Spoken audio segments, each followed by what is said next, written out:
Tergantung luasnya. Kalau di sini ada RW sampai 1000, ada 500, bahkan saya lihat ada 2000.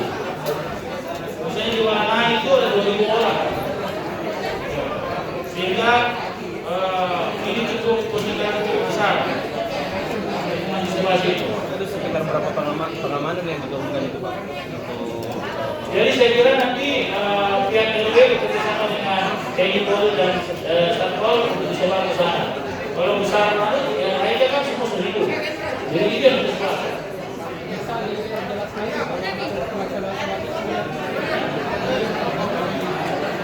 Jadi ada 3 pilihan.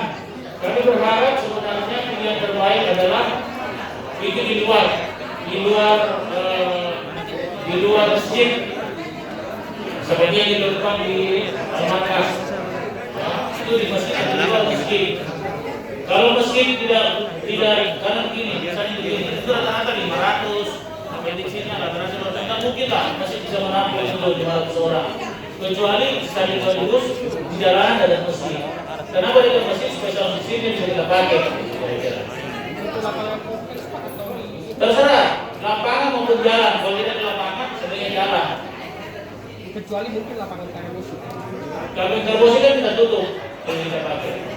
Yang di luar dari Karbosi bisa diizinkan. Bisa.